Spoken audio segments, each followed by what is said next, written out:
favor, do seu sofrer participar, da sua obra vou cantar. Meu Salvador na cruz mostrou o amor do Pai,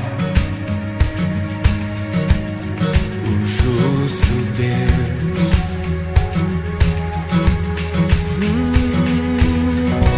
Pela cruz me chamou, gentilmente me atraiu e eu, sem palavras, me aproximo, quebrantado por seu amor.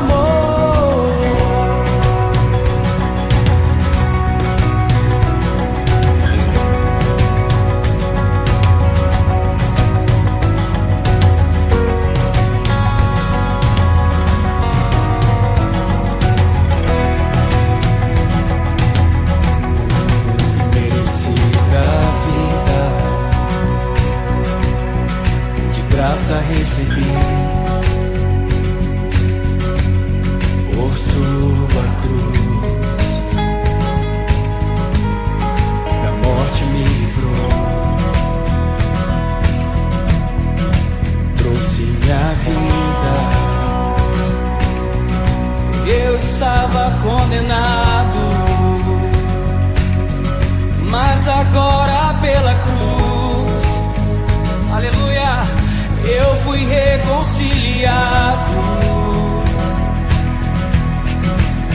Oh, pela cruz me chamou, gentilmente me atraiu e eu, sem palavras, me aproximo, quebrantado por seu amor.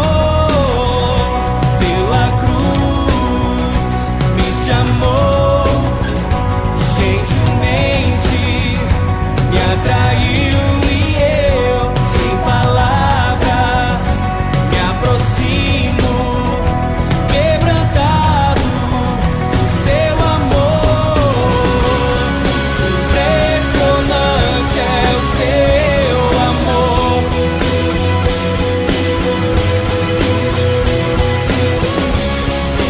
me redimiu e me mostrou o quanto é fiel. Pela cruz me chamou, gentilmente me atraiu e eu, sem palavras, me aproximo, quebrantado por seu amor. Pela cruz me chamou, gentilmente me atraiu e eu, sem palavras, me aproximo, quebrantado por seu amor.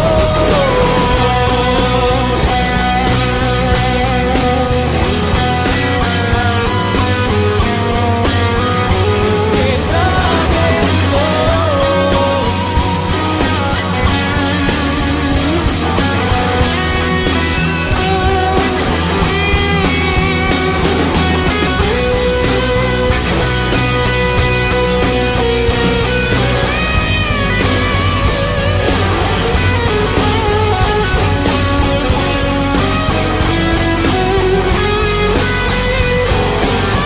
estou, quebrantado por seu amor. Olá, graça e paz da parte do Senhor Jesus Cristo. Que bom que estamos juntos em mais um domingo pela manhã. Neste momento ainda virtual, estamos enviando essa versão gravada dos nossos cultos. Estamos tendo também as reuniões presenciais no templo da Primeira Igreja Batista do Barreiro, para aqueles que não fazem parte do grupo de risco. Claro, aí guardadas todas as recomendações e os protocolos do Ministério da Saúde. Então você tem neste momento a oportunidade de cultuar a Deus juntamente comigo nesta manhã de domingo. Nós estamos falando sobre o livro dos Salmos. E hoje, não diferente dos outros dias, depois de já termos louvado ao Senhor, quero convidar você para pensarmos por um pouco no Salmo de número 15 hoje. Vamos conversar sobre o Salmo 15. Vamos ler o texto do versículo 1 até o de número 5, que diz assim: Senhor, quem habitará no teu tabernáculo? Quem morará no teu santo templo, seu santo monte? Aquele que anda em sinceridade e pratica justiça, e fala verazmente segundo o seu coração. Aquele que não difama com a língua, nem faz mal ao seu próximo, nem aceita nenhuma afronta contra o seu próximo. Aquele a cujos olhos é réprobo, é desprezado, mas honra os que temem ao Senhor. Aquele que, mesmo que jure com dano seu, não muda. Aquele que não empresta o seu dinheiro com usura, nem recebe suborno contra o inocente. Quem faz isso, nunca será abalado. Senhor, oramos, pedimos a Tua iluminação sobre as nossas mentes, sobre o nosso coração, nesta hora em que vamos meditar sobre a Tua palavra.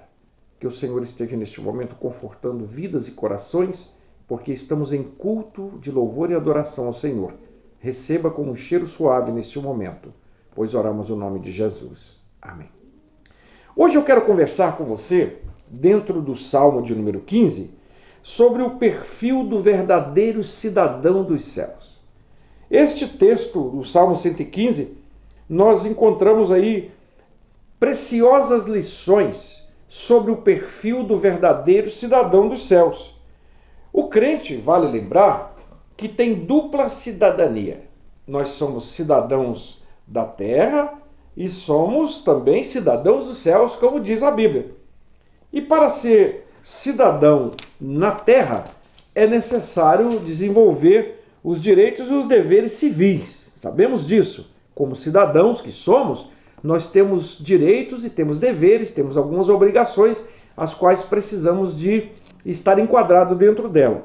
E para sermos cidadão dos céus, também existem algumas qualificações, algumas condições que também serão requeridas daqueles que se propõem a ser cidadãos dos céus. Eu quero, com base no Salmo de número 15, conversar com você algumas coisas nesse aspecto nesta manhã de domingo. Davi certamente estava em atitude de oração a Deus quando ele escreveu esse salmo. Logo no versículo 1 do capítulo do Salmo de número 15, na parte A do versículo, ele já faz a primeira pergunta a Deus: Senhor, quem habitará no teu tabernáculo? Com essa pergunta, ele obteve mais do que uma resposta para si mesmo. Ele faz uma pergunta que aponta para a sua própria atitude. Ele obteve as revelações das qualidades necessárias a todos os que querem ir para o céu. O salmista Davi, quando faz essa oração, ele estava certamente preocupado com a forma como as pessoas se apresentam a Deus, né? Algumas condições para que o cidadão se coloque diante de Deus em oração, em atitude de adoração e oração a Deus. Ele certamente preocupava com isso. Por isso, a pergunta é feita: Senhor, quem habitará no tabernáculo de Deus? Ele poderia estar também dizendo: quem poderá habitar no tabernáculo de Deus? Aí ele mesmo vai responder, né? Ele conhecia o tabernáculo terrestre que fora construído no deserto, né? Aquele onde era a congregação, onde o povo se reunia para adorar. Era um lugar santo. E lá era manifesta a presença de Deus. Davi também sabia da existência de um tabernáculo melhor, um tabernáculo celeste. Por isso ele faz essa pergunta: quem habitará no teu tabernáculo? Mas ele queria saber sobre os habitantes de Jerusalém. A pergunta dele era uma invocação à inteligência das pessoas para que compreendessem as condições em que elas deveriam ter e estar enquadradas nela, para habitar ou para estar na presença de Deus, para apresentar-se a Deus em maneira de culto. Bom, perguntas semelhantes a essas foram feitas a Jesus, alguns episódios. O primeiro deles, o jovem rico, ele pergunta para Jesus, por exemplo, o que eu farei para herdar a vida eterna? Como eu posso nascer de novo?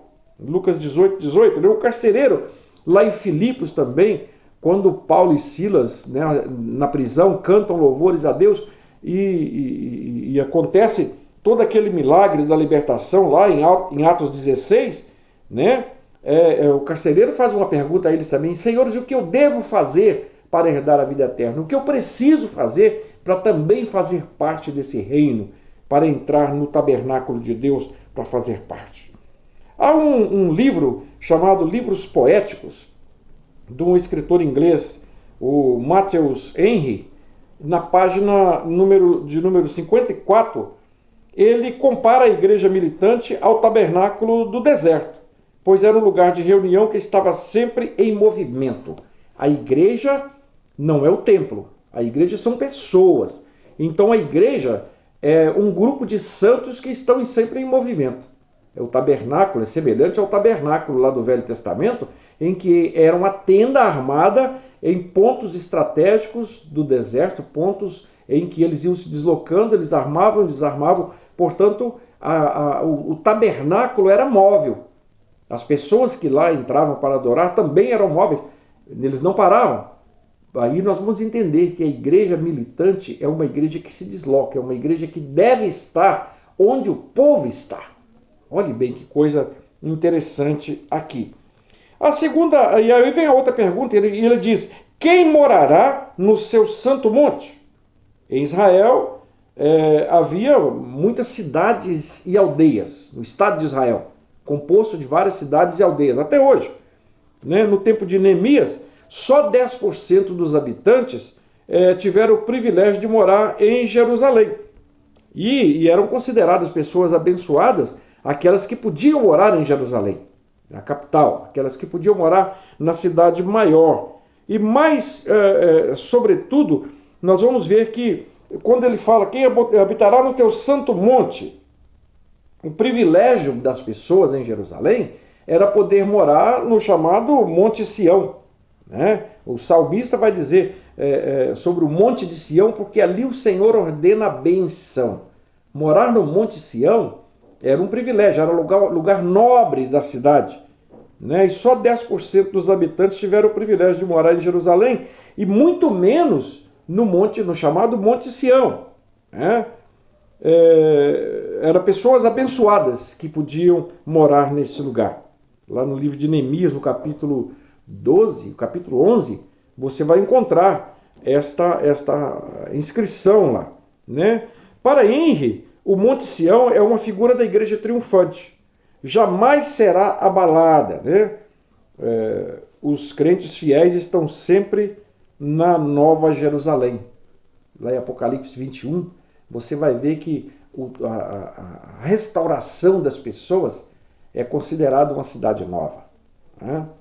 Pois bem, eu quero te chamar agora para pensarmos então rapidamente aqui sobre a resposta ou algumas respostas esclarecedoras. Nós vamos encontrar 11 qualidades, nós vimos aí duas perguntas iniciais, quem habitará no seu tabernáculo, o tabernáculo de Deus, e quem morará no teu santo monte.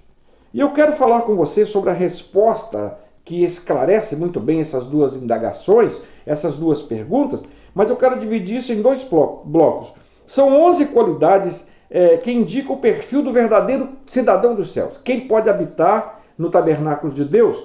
Eu divido isso, separo duas, que eu vou chamar de qualificações diante de Deus, e mais 9 qualificações diante dos homens, para habitar no tabernáculo de Deus, para habitar no santo monte de Deus. As qualificações que o cidadão do céu precisa ter diante de Deus, você vai ver no próprio texto, aquele que anda em sinceridade. É uma qualidade do verdadeiro cristão, do verdadeiro cidadão do céu, demonstrada primordialmente diante de Deus. Lá em Gênesis 17:1, nós vamos encontrar o homem que andou com Deus, Abraão. Deus ordenou a ele, né? Anda na minha presença e ser perfeito. Isso equivale a ser íntegro diante de Deus, diante do Senhor, né? A palavra hebraica para integridade é tamim, e significa indivíduo íntegro, em retidão de comportamento. O hebraico nos remete exatamente a isso. Tiago vai escrever no capítulo 2, no versículo 12, quando ele diz assim: aquele que faz o que diz. Né? O indivíduo íntegro é aquele que faz o que diz. O apóstolo Paulo faz idêntica exortação quando escreve a 2 Timóteo, no capítulo 2, versículo 15. Né? Quando ele fala com Timóteo, um jovem pastor, ele fala com ele assim: procura apresentar-te a Deus aprovado. Integridade, como obreiro de que não tem do que se envergonhar e que maneja bem a palavra da verdade. A segunda qualificação diante de Deus para responder às duas indagações do texto é a prática da justiça, ou a prática à justiça. A justiça emana de Deus. O crente só consegue viver bem diante do Senhor se tiver a justiça divina. A Bíblia diz que a função do Espírito Santo é convencer o homem do pecado, da justiça e do juízo de Deus. O ato da justiça de Deus é exatamente o entendimento do homem, ou é a condição que o homem tem de estar justificado diante de Deus através da morte vicária de Cristo. O próprio Deus, no ato de justiça, ele perdoa o pecado dos homens através da morte de Jesus Cristo. Então, a prática da justiça significa estar alinhado com o propósito da salvação, com o propósito de Deus. E então, eu enumero a partir de agora 9, e vamos terminar com elas. São 9 qualificações que o cidadão do céu precisa ter diante dos homens. Primeira delas, falar a verdade. O cidadão do céu chegou a essa condição porque creu na verdade. Jesus é a verdade. Ele vai dizer: eu sou o caminho, a verdade e a vida. João 14, versículo 16, versículo 6, aliás, né? Eu sou o caminho, a verdade e a vida. Ninguém vem ao Pai a não ser por mim. E falando dele, e conhecereis a verdade. No Evangelho de João, né? Conhecereis a verdade vos libertará.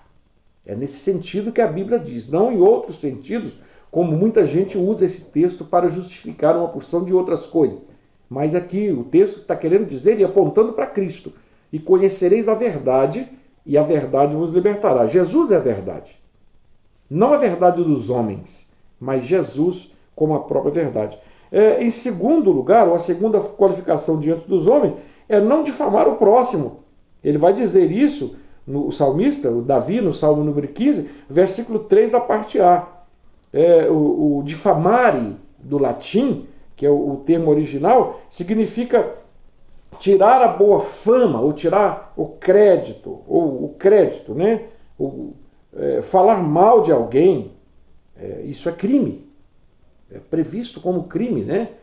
A difamação, a calúnia, a injúria são tipos penais qualificados no Código Penal brasileiro.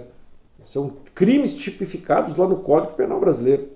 Então, difamar o próximo, ou não difamar o próximo, é uma qualificação, um comportamento peculiar do cidadão do céu.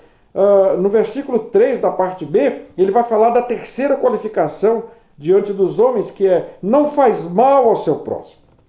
Fazer mal é próprio dos malignos, dos maldosos, dos ímpios, que não dormem se não fizeram mal e foge deles. O sono deles se não fizer tropeçar alguém. Olha, Provérbios, Salomão, quando escreve em Provérbios, no capítulo 4, versículo 16, ele fala isso: eles não dormem se não fizerem o mal, e foge deles o sono se não fizer tropeçar alguém. Olha, eles não dormem.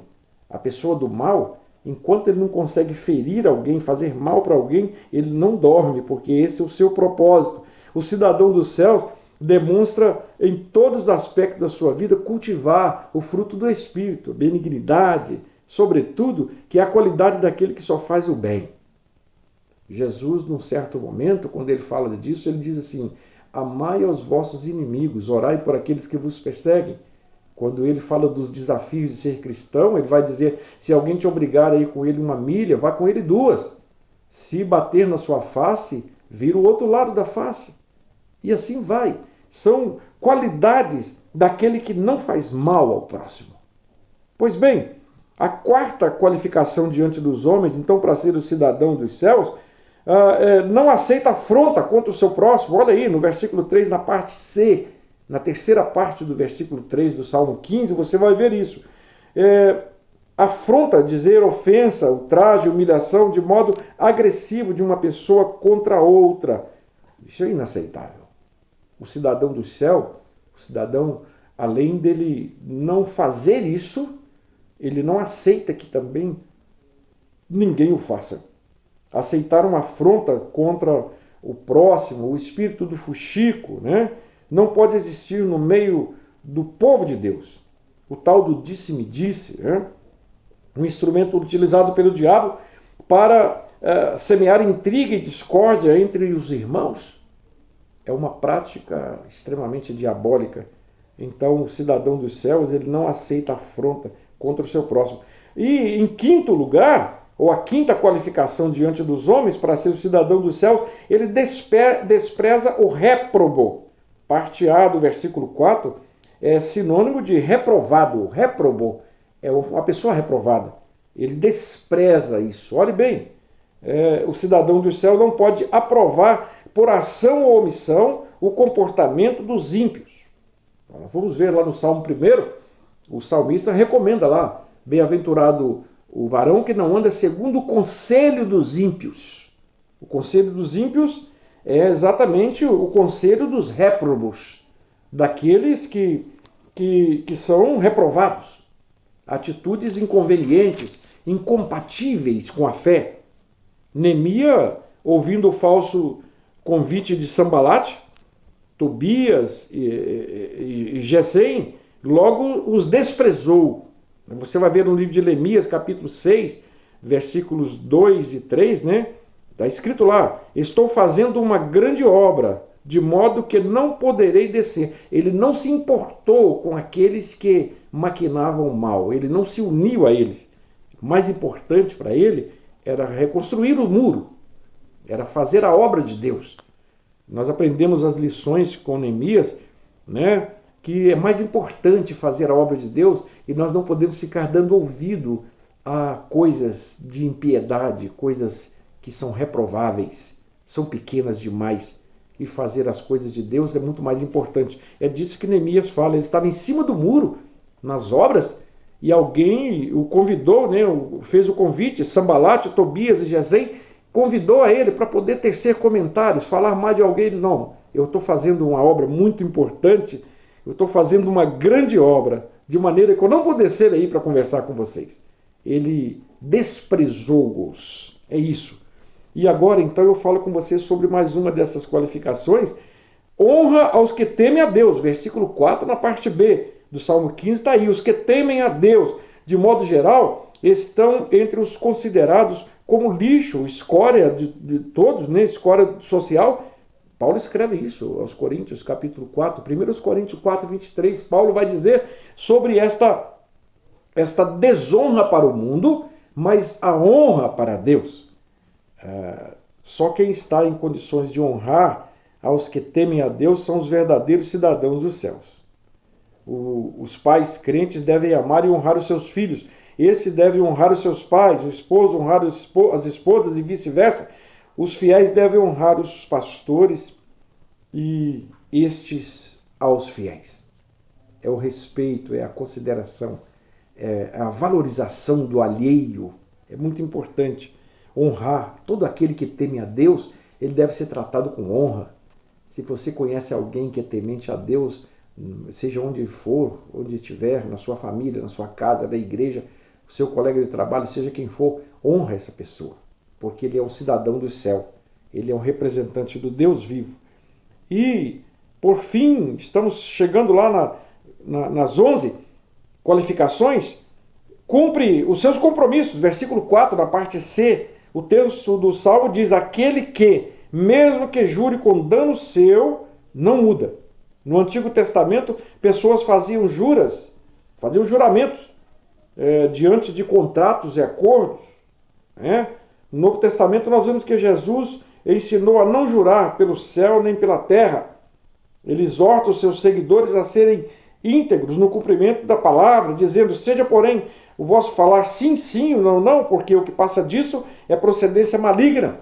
Mateus 5:37, Jesus vai dizer isso. A palavra do cristão, do cidadão do céu, deve ser sim, sim, não, não. O que passar disso é procedência maligna. Você deve conhecer alguém, você deve ter ouvido contar a história, os mais antigos certamente já devem ter lhe falado, dos contratos assinados com fio de bigode. O cidadão dos céus, ele honra a sua palavra.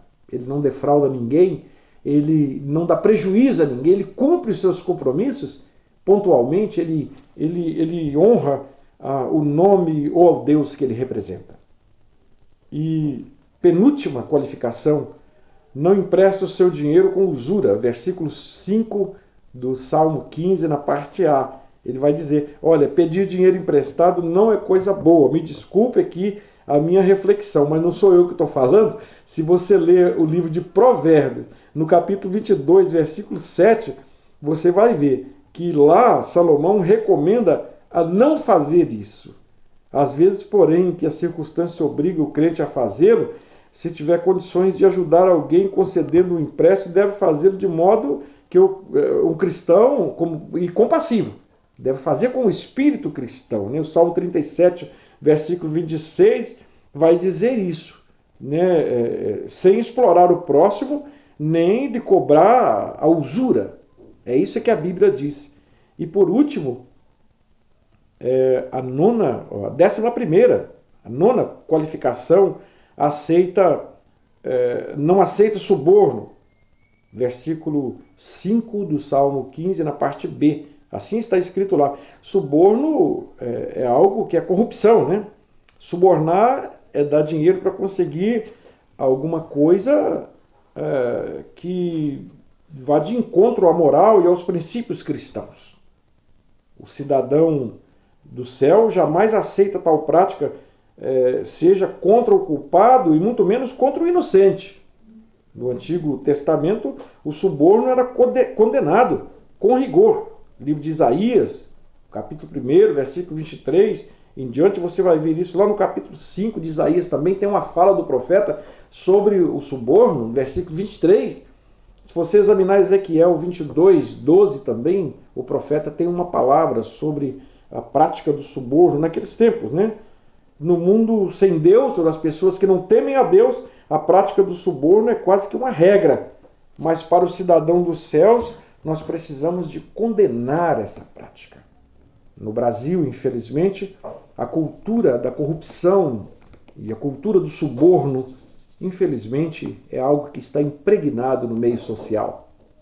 Há muitas repartições públicas hoje, infelizmente, e aqui fica a minha crítica, não há nenhum problema em dizer isso, mas há muitas pessoas réprobas, pessoas de conduta reprovada, utilizando às vezes da sua condição de gestor, de detentor do poder, e às vezes cobram caro, altos valores de suborno para prestar determinados serviços. O cidadão dos céus, ele tem a promessa do céu, ele tem o alinhamento com as coisas de Deus. Deus é justo, Deus é fiel. E assim a fidelidade deve fazer parte do nosso comportamento enquanto cidadãos dos céus. Que Deus te abençoe, que Deus nos abençoe. Que possamos refletir sobre tudo isso que Davi escreveu no Salmo de número 15 e tirarmos daqui lições espetaculares, extraordinárias para a nossa vida e para a nossa conduta cristã e conduta diária, onde quer que estejamos. Quero orar com você e assim estaremos finalizando essa parte desta reflexão. Deus, em nome de Jesus, muito obrigado pela provisão espiritual dada a nós, pela tua palavra. Agora, sobre a vida dessa pessoa, desta casa e dessa família, eu intercedo e que ela venha estar mesmo debaixo das mãos do Senhor. Eu oro por cada um e ponho as minhas mãos e proclamo a bênção do Senhor em nome de Jesus.